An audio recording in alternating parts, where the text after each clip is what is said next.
After 8 days on the mountain, Mike was left with an impossible choice. The worst decision I've ever had to face. Should he leave his son to try and get help, or stay with his son and both face inevitable death?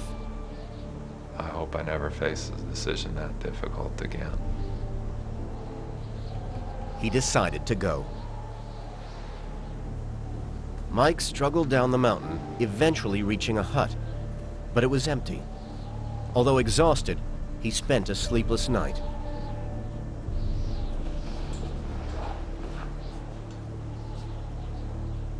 For 2 days, Mike was unable to move, all the while tortured by wondering what was happening to his son. At one point, I tried to just get up and leave. He told me not to go anywhere, but I mean, I'm thinking he's dead.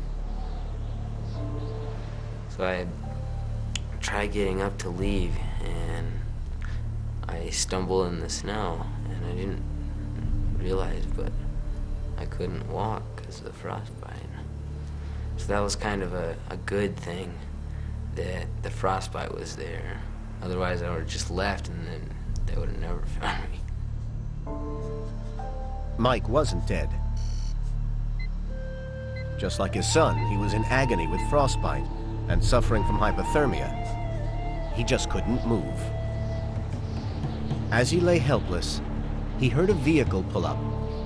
Summoning all his strength, he forced himself back out into the cold.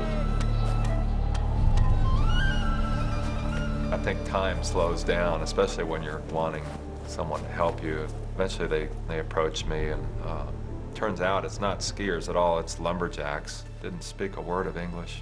So I was fortunate. I'd gotten 5 months of language training, so I was able to communicate pretty well. And of course, I'm thinking, well, I gotta tell these folks how to get to my son. You know, I gotta go get him. It was less than an hour later, he was on my lap.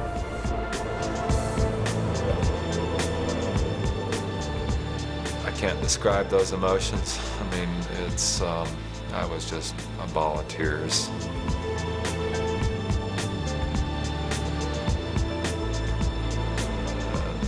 I was amazed, I guess, at what good condition he was in. I had no idea. I just, after 2 days and nights, is he gonna be not only a physical but an emotional basket case? I had visions of the worst, I think. And he was in great spirits, you know, just kind of, hi, Dad. You know, you always kind of think, well, my kids are pretty strong, but I had no idea that he could go through that and be as in good a condition as he was. The cold could easily have killed Mike and Mac, but training, luck, and sheer determination got them off the mountain alive. When used wisely, cold can be a lifesaver. Many soldiers from the Falklands conflict only survived because of it.